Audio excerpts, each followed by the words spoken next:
All right, this is your Project 2 critique, and we're going to look at Krissy, Liz's, and Maggie's work in this video.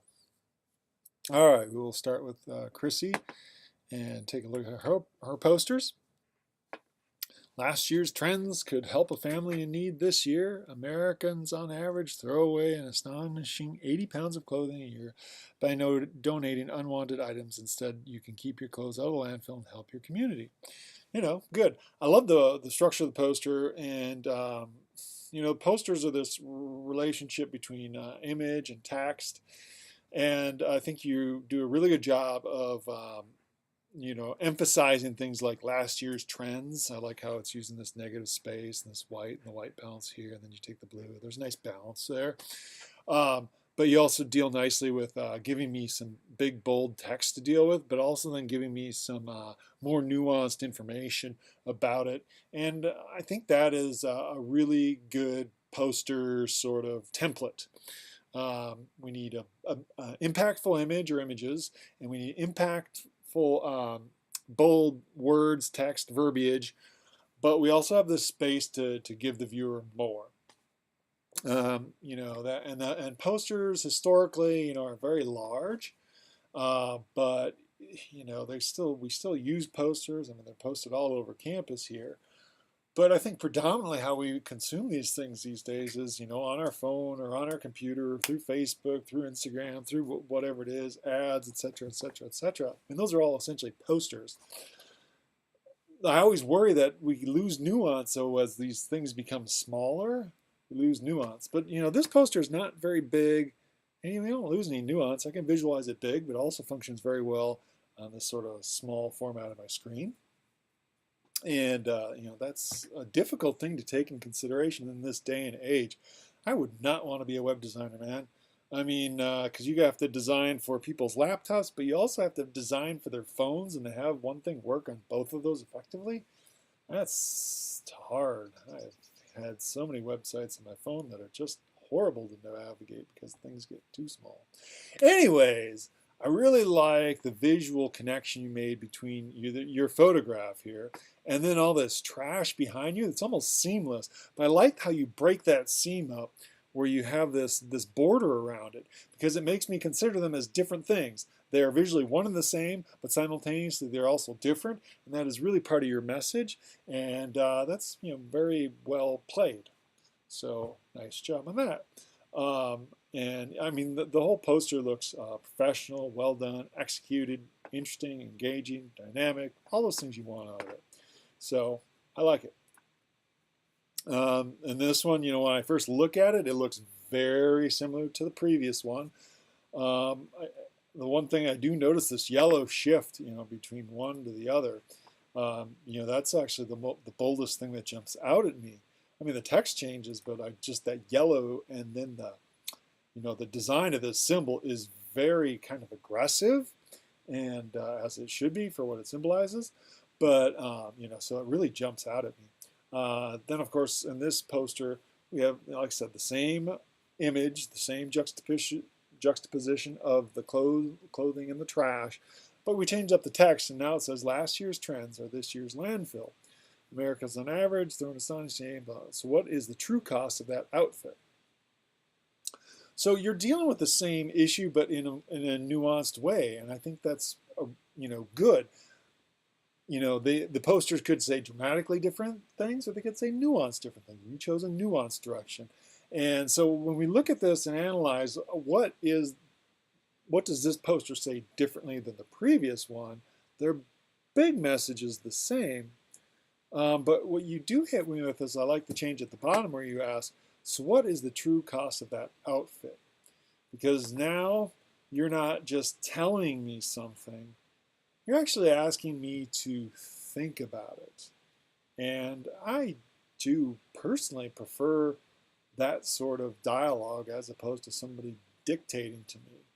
And I feel like I'm more a part of that conversation as opposed to somebody just going, bad, bad, bad, do this. So I kind of like, if I were to share my preference, I would prefer this sort of dialogue that you've created. over this one, but I didn't really think about that at all. When I looked at this one, I was like, oh yeah, this is nice, good issue to think about. People should think about this. But in the end, I like this one better. Um, you know, because you're asking something of me, and I have to think about it, and I have to connect it to my own life. Thinking about your own research, let's see. You know, you hit on a lot of good things. I'm trying to see if there's anything specific that I can tie to your image. Um, you do talk about the Daily Show, Consultants Without Border, and then you go on to say, when there are professionals whose primary job is generate propaganda to sway public opinion in a specific direction without concern for the outcome, it becomes harder for normal observers to separate fact from fiction or to identify visual material that is designed to be biased. And this is what I think the whole issue is and the whole problem is in social media. You know, things go so quick, we have to be able to process these things quickly. And a lot of times we don't have time to process, fact check, and do that before something else comes up. You know, if I don't look at my Facebook feed for a day, it goes on and on and on and on. And, you know, you can miss something, or even just while you're trying to think about and explore one thing, other things come up. And it seems like we don't always have time to do the research that we should on these issues before we get redirected in some way, shape, or form. You know, so and then this idea to sway public opinion, you know, is propaganda is, you know, I mean, that's something to really take seriously consider. You know, whose job is it? We all participate and see propaganda every day, and then trying to distinguish fact from fiction. That's almost a full-time job if you're on social media a lot. Personally, I liked where you talked about the Carte de Visite. I always like to think of the Carte de Visite as the first, you know, social media. Because literally they used like trading cards in the 19th century. You know, that's how images got disseminated. And a lot of these were just like, you know, famous people. The Prince of England, Prince Edward, some prince. He was like the first Carte de Visite that really went worldwide and was really traded. You know, so it's funny. It's just like the, you know, People magazine or something like that. But there were also images as we talk about. Here where we have the map of servitude. And that's how I know that image is referred to as the map of servitude. And you refer to it as the scourged back. And that slave with all the wounds, scars on his back.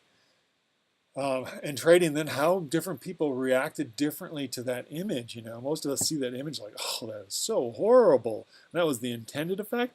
But there are also people who are in the South and are like, well, gosh, wonder what he did to deserve those. You know, you can't. That's the funny thing is, I don't know, you know, how possible it is to change people's opinion. And maybe it has to do, depending on how ingrained they are. You know, slavery was so ingrained in the South, so ingrained in people's learning and teaching and daily experience, as well as economically. You know, that's, you know, and when we see it today, and I think you talked about it in there where we see the image of the children separated and how many of us are outraged, but some of us are just like, well, that's what they deserved, you know. And it comes down to not politics, but morals. Do we have a shared moral value, or do we not share morals? I mean, there has to be some moral grounding in the United States. What is that?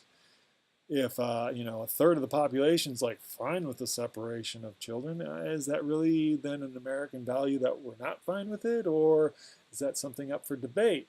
And for many of us, that seems kind of scary that it's okay, just perfectly acceptable for many to be doing that.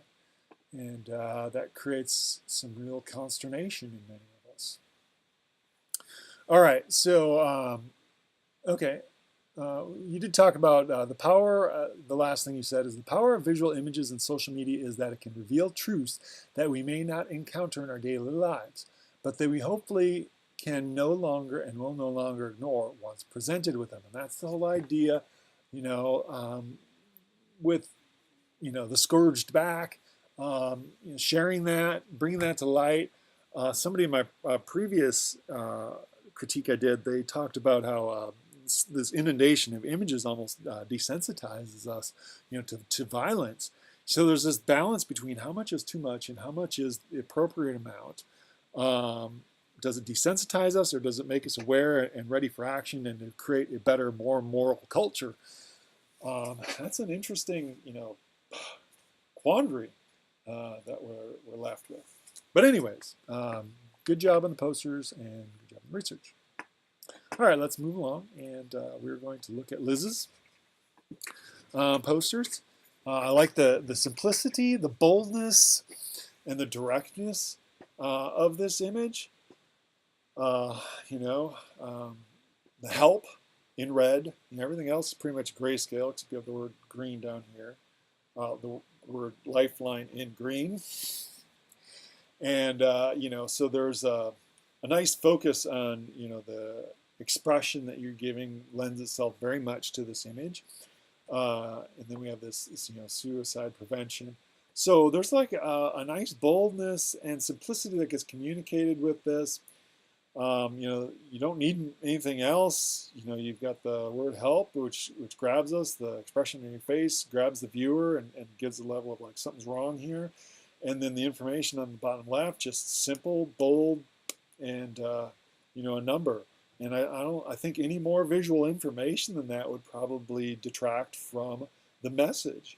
Some of these posters I look at and I'm like, I think we need more, more nuance, more information to help us contextualize or to think about, because there's so many sides to this issue. But this is one of those issues like, anyone contemplating suicide just needs help and just needs to talk to someone. And so I find a very appropriate way to look at it. The one question I do have with the design is, I really like how you have this cutout negative space around here and that white border, and how it just kind of flows behind everything else. But I'm not sure what the shape of that is. Is it supposed to be like a cloud or something like that? Or you just find a shape that showed the picture that you wanted? Or because I think that could be something I could think about further. Like if I can find a symbolic shape to put around that image, might just add another slight nuance layer. I think that's effective as it sits, but there's always something else to consider. So anyways, well done on that. Looking at it here, now we have hope. And you see life isn't about waiting for the storm to pass. It's about learning to dance in the rain. I like the other ones so much better. And this one I am left a little bit more ambiguous about. What am I hoping for? What is this about? Is this just an inspirational poster? I'm not sure. Getting older, I feel like I'm more cynical, and I see the quote, and I'm like, it doesn't really connect with me, but maybe I'm not the audience that we're trying to connect with. So this one leaves me much flatter and leaves me a lot more questions, and I feel like I want something more to help fill it in. Because even your quote at the bottom seems fairly ambiguous as to what I'm, feeling or suffering, and how that, or is it just the generalization of suffering, and that we need to accept our existing circumstances? But for me, it falls a little bit flat. So, but I don't know. But here, I think it's spot on, and I think that's interesting. Looking at your written research, you open up discussing Mirzov's discussion of Hurricane Katrina, and he said, there are photographs of people reacting to not only the natural disaster, but the government's response. And I like this bit that you pull up, because it to me illustrates the power that we have as citizenry when we can speak out and say what we want, and we have this, this First Amendment right to speech, and these people are going through horrible things, but a person takes the time to actually communicate how they're feeling, that the government is letting them down and how they feel like the place that they're living. And then they go on to equate New Orleans to Baghdad, which of course at that time, the Iraq War, and bits and pieces blown apart. And he felt the same way, and the quote is, as one demonstrated banner had it, New Orleans had become America's Baghdad in the way that had become ruined, but also the way it was policed. The message in the photograph, you go on to say, described what was from a picket sign, but often in our society's visual culture, words are added to an image to evoke a specific way of thinking. And you go on to ask, how can a simple phrase printed on an image change our thoughts regarding the content of the image? And why is so much power in words? And and that's the beauty of a poster, is we get to have this balance between image and text. There's space for both of them, and they can be so much powerful. They say a photograph's worth 1,000 words, but sometimes a singular word can say something so much more directly than a picture, an image, or a photograph. We have the space for both, and I think it's really interesting how one person is able to be singled out in this Katrina event, and they've thought about their situation and contextualize it so simply in a word, and to put that out there, and then have someone to photograph it, and then have that photograph get disseminated out, and then have people looking at that, reacting and responding to it. I mean, that's like the positive power of media, because now we're opening a dialogue as to what's going on. Not only do we have this natural disaster, but there's this insinuation that being policed similar to Baghdad.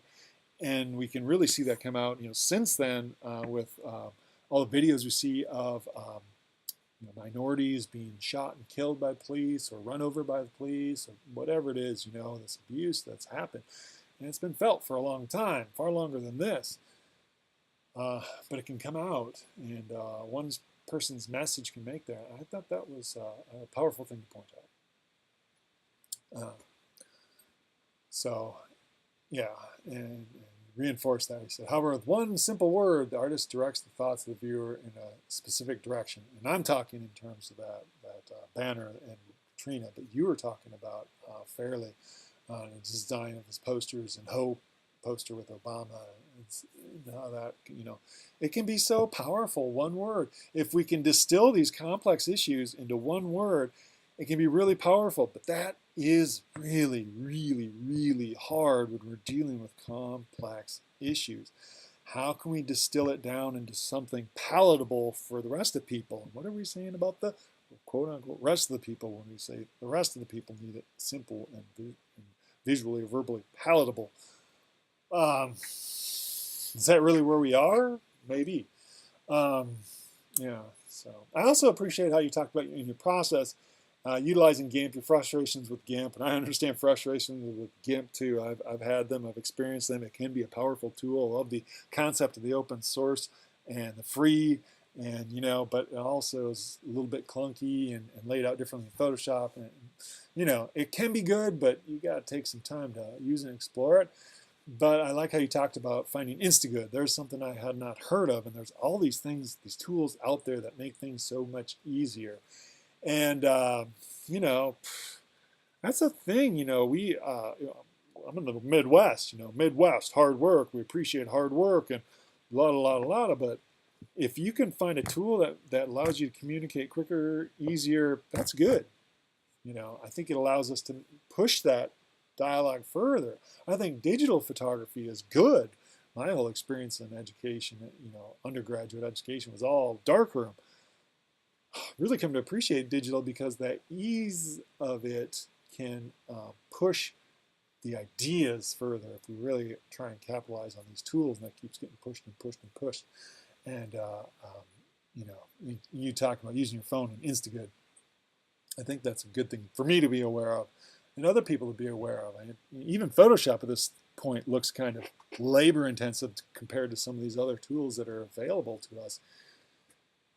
That's good.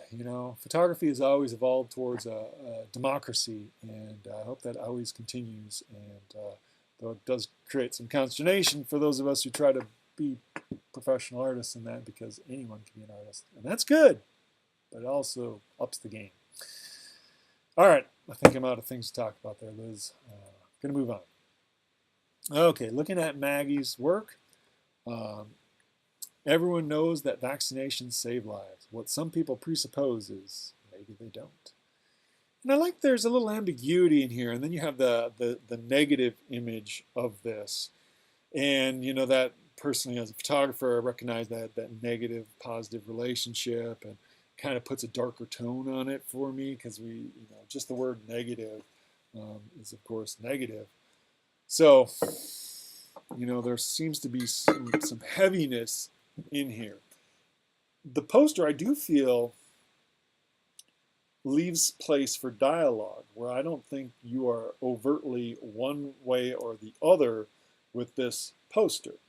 Because at the top it states everyone knows vaccinations save lives, but at the bottom it says some people presuppose that maybe they don't. And nowhere in here do I see that challenged.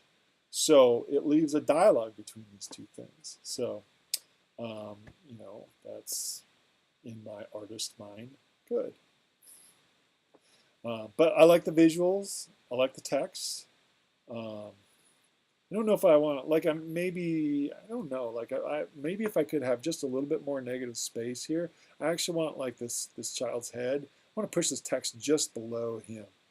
And I don't know, I think that would help me connect to the background imagery, because mostly I look at the words, but I think they work fairly well. But, all right, I don't know. Let's, the other one that you have here, choosing not to vaccinate is a privilege that not everyone has. Keep all children safe and inoculate. Now this one takes a very one-sided approach to it and is direct. And here I kind of like, you see here I like where I can see both the child here and here. There's more of like a visual balance. Maybe that's what I felt like. There was a somewhat imbalance in this place, because I can see this, and the arm raised up in the space becomes very active, but he's really inactive, so it seems kind of heavy on this side. Keep thinking about that. And then this one also, we have the positive image here. We also have this subtle red, white, and blue, and it, feels like there's I don't know, red, white, and blue, America, patriotism. So it feels like an issue in the United States. It's an issue worldwide. But, so, yeah. The thing I appreciated in reading your research was you often throughout it discussed how difficult it is to communicate about these very nuanced, deep issues. What you say is, I found my response, oh wait, no, blah, blah, blah. At the end you say, sometimes I think I need to give myself permission to tackle a complex issue, but maybe I don't feel like I know enough to tackle it. This doesn't mean that I don't think people should respond to complex issues that they are not an expert in, but I do think it is wise to proceed with caution. The idea of having the privilege of responding relates back to how visual culture in America can give certain groups a sense of superiority, and this happens with people on all sides of any issue. I think we all have to be willing to acknowledge that we are not always experts in our observations. I think you need another finishing sentence there, but we should all be willing to express our feelings on it. I'm right there with you, I think, in many ways that, I have these responses, to what I'm seeing, and I feel like I need to say something, but I want to get it right. And then that getting it right takes a lot of work. And then a lot of times I don't get my feelings out there. And I'm never sure, what's better in this world. You want to get it right, I agree. But we have to respond, too, to things that we see that are overtly negative. So, I think that's a good thing to think about in your last paragraph. And, looking at these images, the nuance of vaccination, we see that. I think there might be room in here to, throw in some factoids or something in one or both of these posters that could help sway things or help give us a little bit more nuance. I don't want to disrupt. I think overall your composition is good. I don't want to disrupt too much the visuals of it. Maybe we could insert text somewhere that would be less you know, visually impactful, but still there. And if we're dealing large posters, we have that space to do that. And like there could be some text in the background that's blue, that just kind of gives us some factoids and information. Something like that can maybe push the dialogue a little bit further in the issue that you're dealing with. I also liked how you discussed, Barbara Kruger's work. I think so many of us respond to it. One of the things that you went on to say is, I found my response to her work hasn't necessarily changed, but I feel more exhausted and anxious than not only does her current work seem so on the point with what is happening currently in politics, but also that her work from earlier in her career is still so relevant today. And I have had this feeling too. Are we making any freaking progress in this world? My experience was I was in graduate school as a teaching assistant, and I found this image. And, it's a poster actually from George H. Bush's presidency in the early 90s. And, so late 90s I found it, and, sharing it with students then. Uncle George wants you to forget about failing banks, education, drugs, AIDS, poor health care, unemployment, crime, racism, corruption, and have a good war. So on point in that time. But then, George W.'s time frame came around and it still seems so on point. And even today, I think so many of these things, I don't think we can cross off. Maybe we've made progress on AIDS. But look at that. There's some less crime. But yeah, not a lot of progress being made. So, okay, let's see. I had other things I highlighted in the research. You mentioned the Joshua Green article. I was struck by the idea of exporting American politics as a form of cultural imperialism. This assertion that our mode of politics and democracy is what should be practiced worldwide comes from a privileged perspective, and those that question it may be viewed as unpatriotic. It is a bit terrifying. I would say you're spot on with that assessment. Arrogant. Sometimes we are arrogant. We need to take the time to look around and understand other things, other places, other cultures,